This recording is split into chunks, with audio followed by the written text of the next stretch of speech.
కేవలం 4 నెలల వ్యవధి మాత్రమే. కేవలం 4 నెలల వ్యవధిలోనే ఏం చేశారు?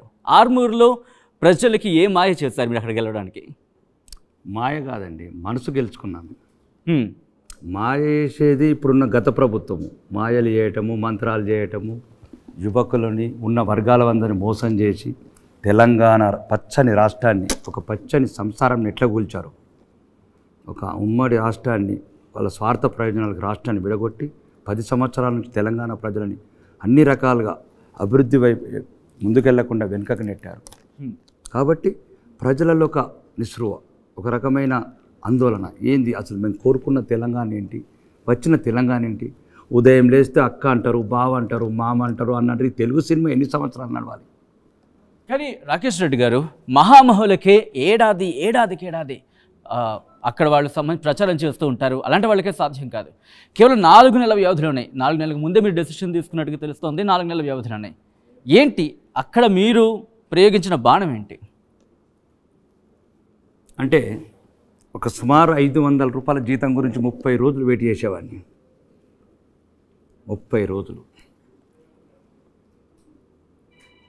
ఫుడ్ మెస్ బిల్ కట్టాలి, రూమ్ రెంట్ కట్టాలి, టెలిఫోన్ కార్డు కొనాలి, ట్రాన్స్పోర్ట్ ఛార్జెస్ కావాలి. దానికి 29 రోజులు వెయిట్ చేసేవాడిని. ఆ జీవితం నుంచి మారుతి కారు కూడా కలలో ఊహించింది. నాకు మర్సిడెస్ కారు ఎలా సాధించాను?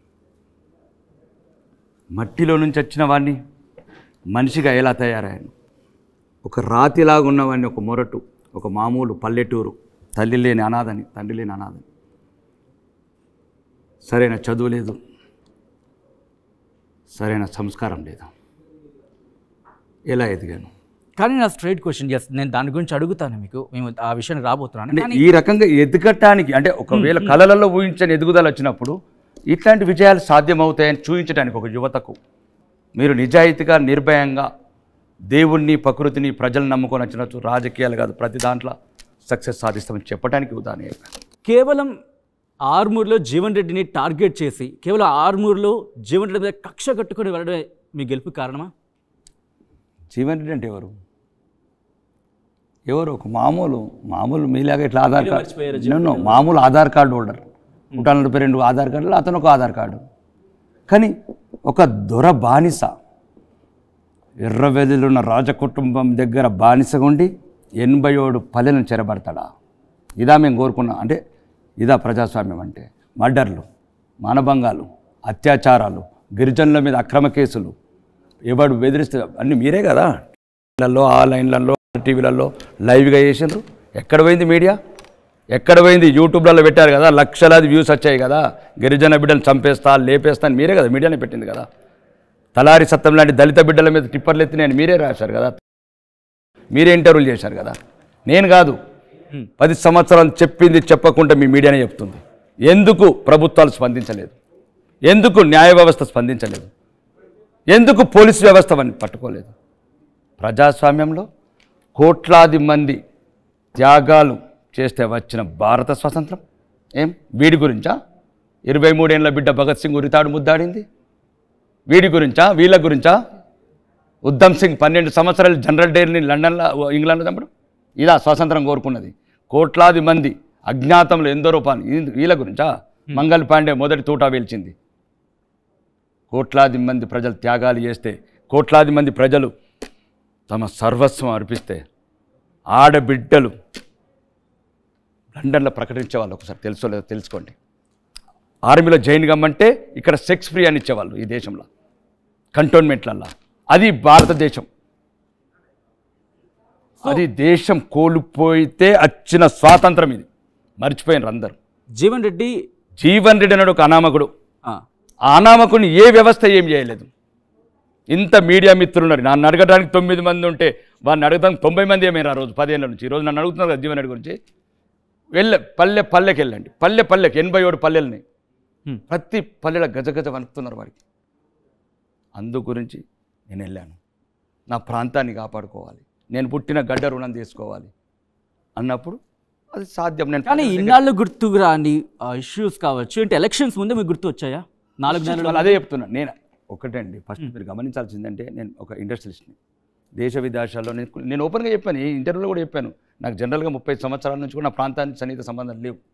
హైదరాబాద్, కోకాపేట లాంటి మీలాంటి కార్పొరేట్ మీడియాలో తిరిగేవాడిని. నాకు అందరు రాజకీయ నాయకులు పరిచయం, నేను రాజకీయాలకు దూరం ఉన్నాను.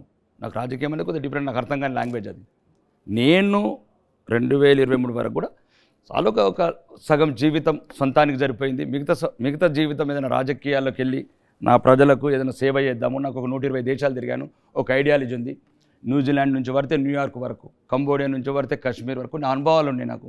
ఇక్కడ యువత రాను నిరుద్యోగం పెరుగుతుంది. రాజకీయ వ్యవస్థలో జవాబుదారితనం లోపిస్తున్నది.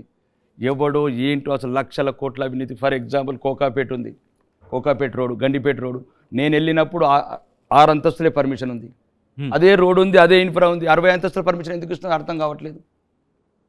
రైట్, కంటిన్యూ చేద్దాం క్వశ్చన్స్. ప్రసాద్ క్వశ్చన్ అడగబోతున్నాను సార్. మీరు అంటున్నారు కదా మా యువతకి న్యాయం చేయడానికి ఆర్మూరు ప్రజల తరపున పోరాడుతున్నాడు. మీరు ఏం చేయబోతున్నారు ఆర్మూరు ప్రజలకి, యువతకి? ఆర్మూరు ప్రజలకు ముందుగా అండి, ఫస్ట్ నేను నా కృతజ్ఞత అనేది నా జీవితంలో తీర్చుకోలేను.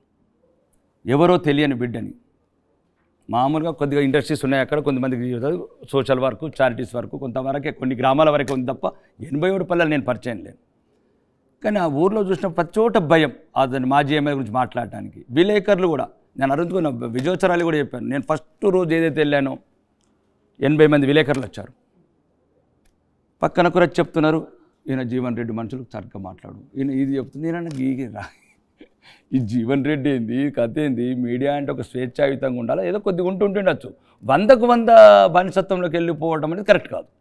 నేను అప్పుడే మీడియా మిత్రులకు చెప్పాను. నా విజయోత్సరాలు కూడా చూడండి. మీరు ఏం చెప్పానంటే, మీరు 80 మందే వచ్చారు, నేను ఫస్ట్ రాజకీయాలకు రావాలనుకుంటున్నాను, ఎందుకు రావాలనుకుంటున్నారు, మీకు రాజకీయాలకు రావాలనుకుంటున్నారు, రాజకీయాలకు రావద్దని ఎక్కడ రాజ్యాంగంలో రాసి ఉందా అని నేను అన్నాను.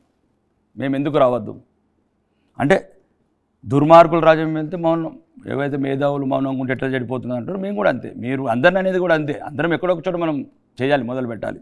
ఆ రోజు కూడా విలేకరులకు అన్నాను, నేను ఒకవేళ దేవుడి దయ వల్ల ప్రజల ఆశీస్సుల వల్ల గెలిచి వస్తే ఫస్ట్ రోజే మీకు బేడీ లిస్ట్ ఇప్పిస్తాను చెప్పాను విలేకరులకు. నేను ఏ రోజైతే 3వ తారీఖున రిజల్ట్ వచ్చిందో సాయంత్రం 3 గంటలకు, 4వ తారీఖున ఉదయమే చెప్పాను విలేకరులందరికీ, రాసుకోండి, ఏమి రాసుకుంటారో అది రాసుకోండి. 5 సంవత్సరాల వరకు ధర్మం అనిపించింది, న్యాయం అనిపించింది. రాష్ట్ర మీడియా కూడా చెప్తున్నాను, నేషనల్ మీడియా కూడా చెప్తున్నాను, ఎవరి స్వాతంత్రం వాళ్ళకు. ప్రతి ఒక్క పార్టీ జెండాలు ఎత్తడానికి భయపడ్డారు. ప్రతి పార్టీకి చెప్పాను, వెళ్ళండి, ప్రజాస్వామ్యం ఉన్న దేశం ఇది, మీకు ఇష్టమైన జెండాలు ఎత్తండి. డెమోక్రసీ ప్రాసెస్లో తప్పులు చేస్తే అడగండి.